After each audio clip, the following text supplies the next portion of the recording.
bagaimana si Akad membantu Bapak dalam mengelola informasi terkait administrasi mahasiswa?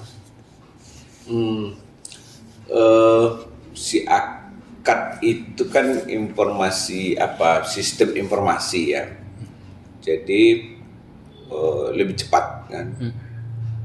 Umpamanya kalau kita pingin mahasiswa prodi ini berapa gitu, dia udah langsung ini dan rinci ya kan, mulai dari angkatan ya, B 2000 berapa gitu kan, jumlah laki-laki berapa, perempuan berapa, itu lengkap. Nah kemudian terkait dengan kepentingan kita kan, jumlah mahasiswa itu kan terkait dengan bayarannya. Nah itu jelas kewajiban yang sudah dia bayarkan itu tunggakannya berapa lagi gitu kan ada. Nah tergantung kan kebijakan, makanya waktu menjelang UAS, UTS, UAS kan sebenarnya kan nggak boleh mahasiswa ikut UTS kalau dia belum menyelesaikan BOP kan. BOP 1, BOP 2 ya kan.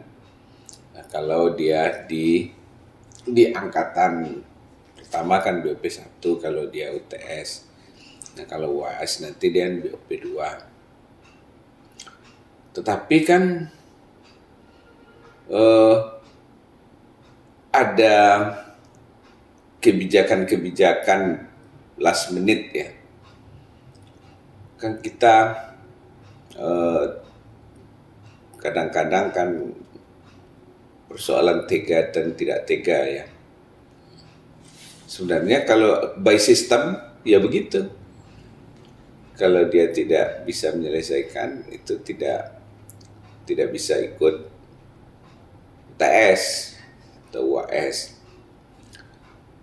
Tapi ada rasa kemanusiaan ya.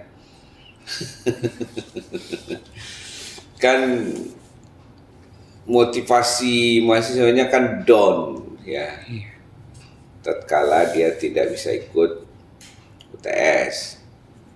Nah di situ mungkin kearifan kebijakan pimpinan untuk mengecek mahasiswanya ini memang betul-betul tidak ada uang atau hanya sekedar cari-cari elah kan. Nah pada akhirnya kan kita buatkan opsi-opsi kan. Nah opsi tertentu mau bayar berapa aja dulu gitu kan, seadanya uang. Nah kemudian diberikan kartunya. Nah, atau kalau umpamanya ini juga tidak bisa, memang tidak ada duitnya ya kan, mau bagaimana lagi? Buat perjanjian. Nah buat perjanjian, kira-kira dia bayar tanggal berapa? Ini yang UAS kemarin itu janjinya kan tanggal 16, 17, 18 kan, sesuai dengan hari kemerdekaan. Mau bayar. Kita belum ngecek nih apa udah dibayar atau belum kan. Itu diantara keuntungannya si akad. Ya, kalau yang dulunya kita tidak ada si akad kan kita harus manual. Cek satu-satu kan. Paling-paling cek Excel.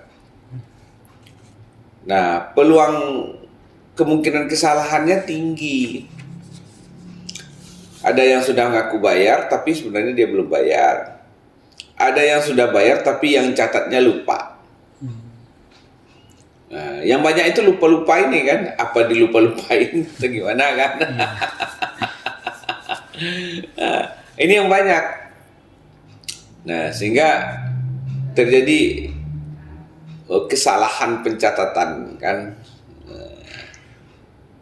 misevidence kan, kesalahan pencatatannya, sehingga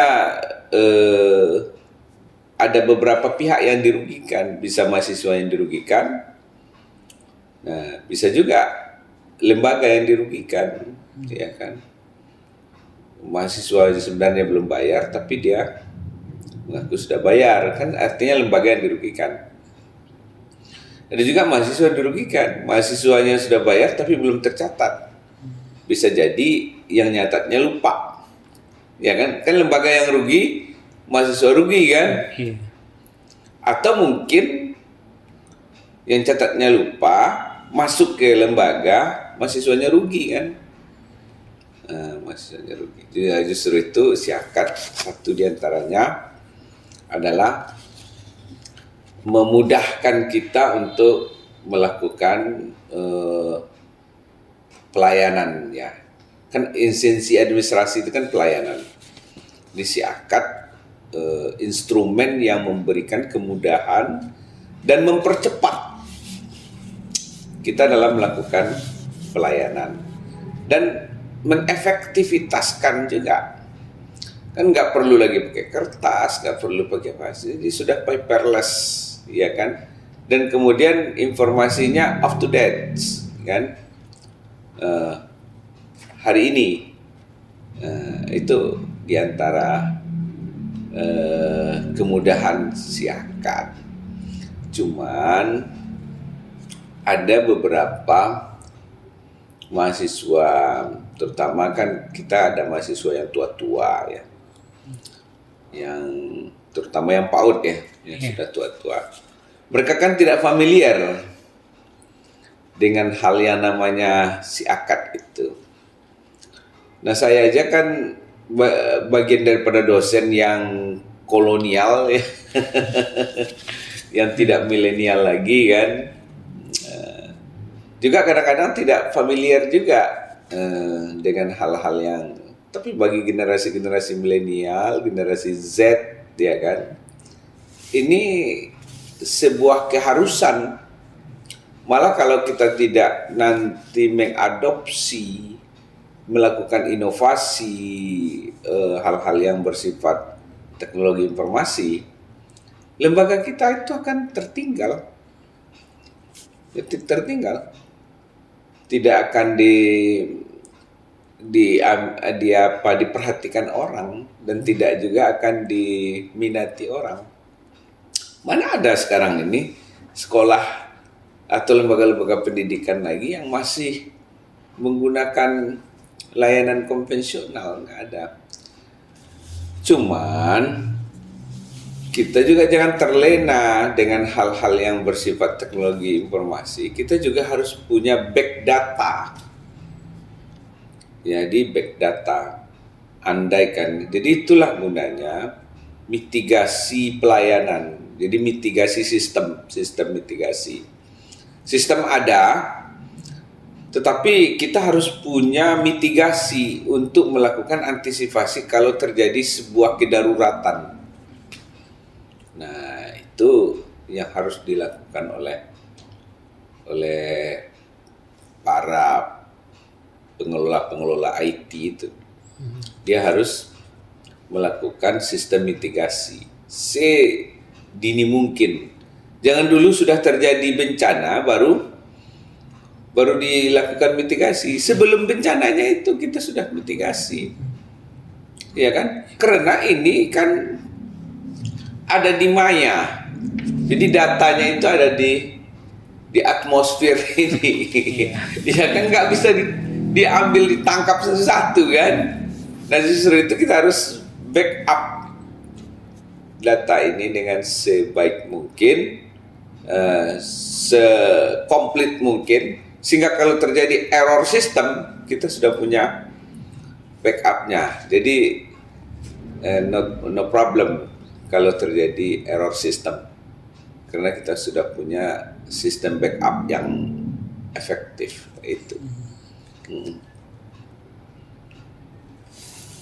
Terus apa lagi?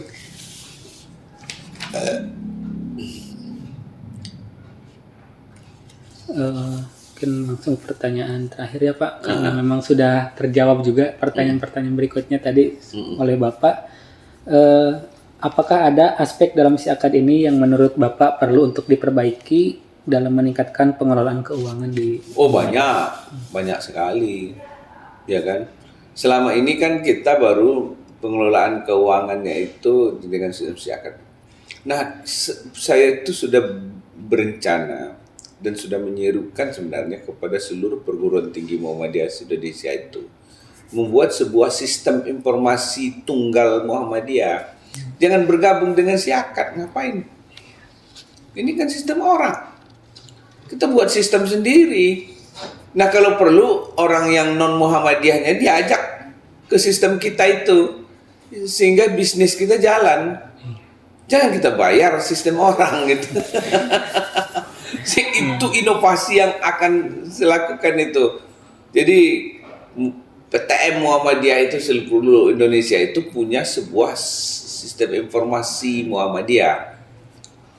Nah, kalau memungkinkan sekolah-sekolah apa PTM apa perguruan tinggi swasta yang non Muhammadiyah, ya katakanlah yang punya kaitan ideologis ya kayak Ibnu Khaldun kan ada kaitan sedikit ya diajak kayak Yarsi diajak itu kan, kayak di Jogja itu Universitas 45, Universitas Veteran, Umpam diajak kan.